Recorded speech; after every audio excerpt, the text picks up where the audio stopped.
মাননীয় স্পিকার, কিছুক্ষণ আগে আমাদের সর্বশ্রদ্ধেয় মাননীয় সংসদ আন্দালিব রহমান পার্থ যখন বক্তব্য দিচ্ছিলেন, উনি যখন বললেন যে সংবিধান যারা ছুঁড়ে ফেলতে চায় তাদেরকে স্বাধীনতা বিরোধীর সাথে উনি অ্যালাইন করলেন, ট্যাগ করলেন মাননীয় স্পিকার।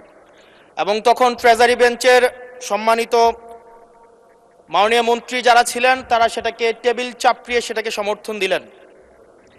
মাননীয় স্পিকার, গণতন্ত্রের জন্য যিনি আপোষহীন লড়াই করে গিয়েছেন বেগম জিয়া, উনি বলেছিলেন যেদিন জনতার সরকার প্রতিষ্ঠিত হবে, যেদিন এই পার্লামেন্ট জনতার সরকারের কাছে যাবে, এদিন এই সংবিধানকে ছুঁড়ে ফেলা হবে।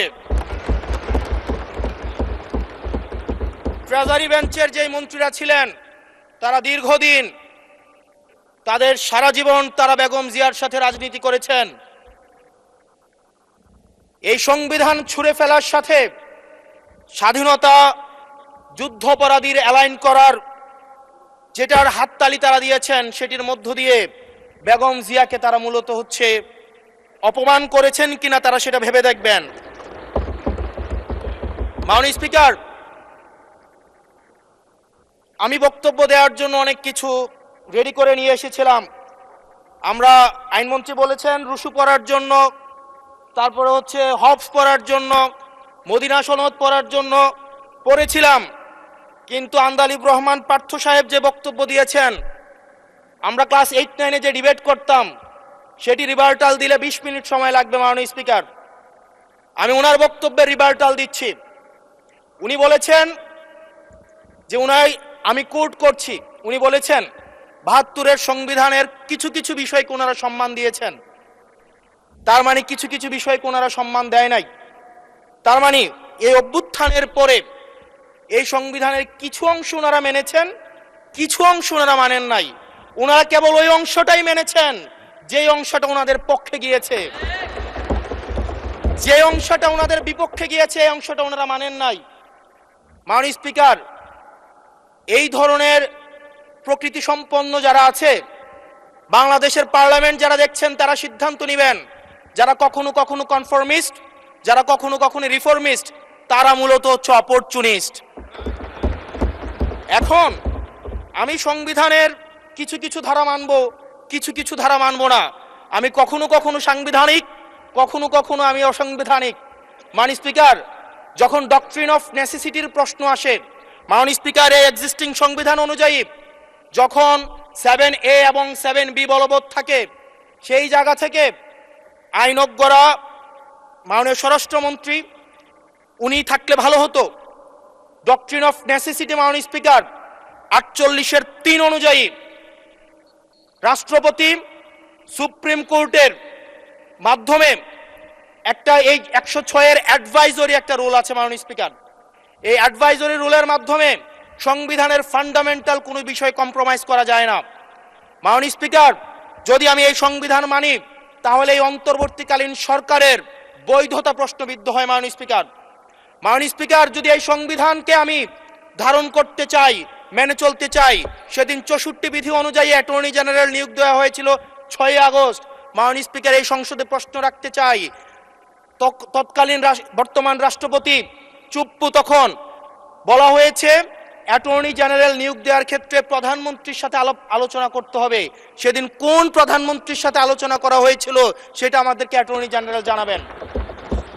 আমাদেরকে অ্যাটর্নি জেনারেল জানাবেন যেই হিয়ারিংটা হয়েছিল এই হিয়ারিংয়ে উনি উপস্থিত ছিলেন কিনা।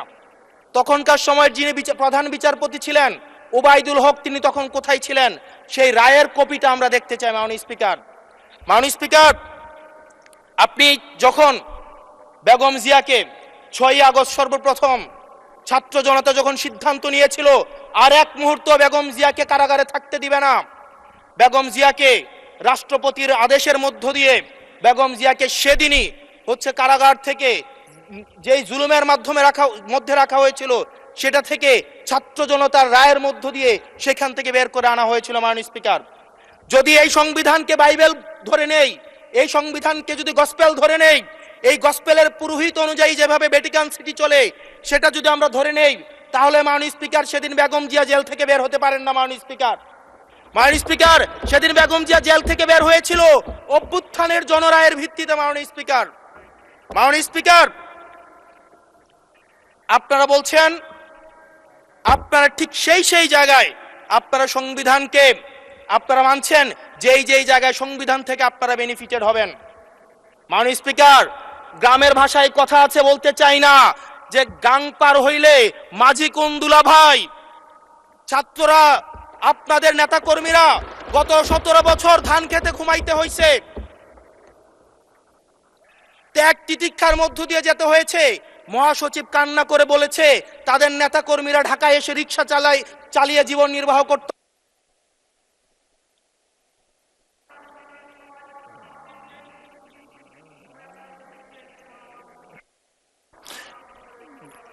এক মিনিট বলেন। মাননীয় স্পিকার আজকে দেখেন, আজকে লক্ষ লক্ষ নেতা কর্মী তাদের রক্ত দিয়েছে। ফ্যাসিবাদ বিরোধী প্রত্যেকটি রাজনৈতিক দল, কোন রাজনৈতিক দলকে বিশেষভাবে আমি আলাদা করতে চাই না, ফ্যাসিবাদ বিরোধী প্রত্যেকটি রাজনৈতিক দলের রক্ত শ্রম ঘামের মধ্য দিয়ে এই হাসিনার পতন হয়েছে। এই হাসিনার পতনের পরে যখন জনরায়, মাননীয় স্পিকার, যখন জনরায় কখনো কেতাবের কাছে মাথা নত করে না। এটা ভ্যাটিকান সিটি নয় যে গসপেল অনুযায়ী হচ্ছে দেশ পরিচালিত হবে। 68% জনগণ তারা সিদ্ধান্ত জানিয়ে দিয়েছে এই সংবিধানের যেই বেসিক স্ট্রাকচারাল জায়গায় কোন জায়গাগুলোতে রিফরমেশন আনতে হবে। মাননীয় স্পিকার আন্দালিব রহমান পার্থ সাহেব বলেছেন যে অর্ডারে নাকি হচ্ছে সংবিধান সংস্কার পরিষদের গঠনটা নাই। উনি যদি একটু পরিশ্রম করতেন, জাস্ট একটা পাতা উল্টাইতেন, একটা পাতা পরেই বলা হয়েছে সংবিধান সংস্কার পরিষদ গঠন যদি জয়যুক্ত। ধন্যবাদ মাননীয় সদস্য, ধন্যবাদ।